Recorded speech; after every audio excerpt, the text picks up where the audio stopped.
Kung gusto nyo makapulot na mga diskarteng marangal ba, halika na dito kayo kay Boy Kalikot TV. Walang halong kalokohan gumawa, malaman mga content grabe, ganyan kalinis lumali. Kasipagan kasi ang kanyang kupare, sapagkat walang mararating kapag maarte ka. Purong dugo ng Pilipino, nananalayti sa ugat, kaya naman walang sinisino na mga gawain para lang meron makain na pamilya sa Pinas, para di mabasa ang bimpo ng luwa. Kaya kahit pa nakakalula ang taas ng pangarap niya, pipilitin niya makuha, siya na mismo gagawa kahit sumalungat ang hula. Dahil nasa iyo kung magpapalamon ka ba sa lupa. Wag na wag umasa sa swerte, malas yun, malas yun. Kung sa iba ka nakadepende, nako baon sarili mo yung katawan, kaya ikaw ang mamuhunan. Para pag dumubo solo mo ang iyong pinaghirapan. Lawakan ang iyong utak, wag makikipagsiksikan. Maraming espasyo dyan, kaya gamitin ng isipan. Nakuha mo ba?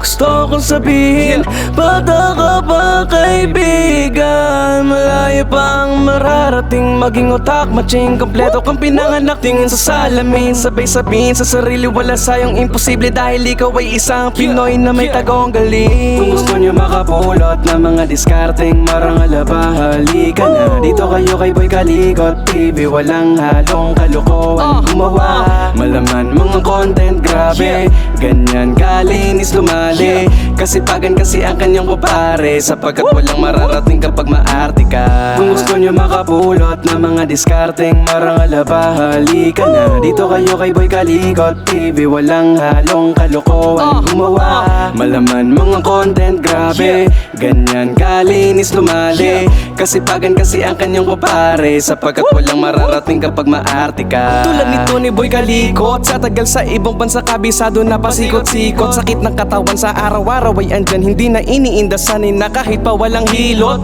Kapag day off wala ng pahi-pahinga, nagtatato sa mga kababayan. Ang diskarte nga kayo'd lagi ang nasa isip. Boy Kalikot nga di ba di mapapakalik kapag wala siyang ginagawa. Ikaw ba ay nasa Taiwan at ang hanap ay barbero na iyong kababayan? Boy Kalikot lang tawagin mo, pare matik na yan. Pormahang Pinoy na pogi talaga kalalabasan. Kapag lutong Pinoy naman ang siyang pag-uusapan, dun ka na sa food vlog niya, lutong Pinoy ang laban. Masasarap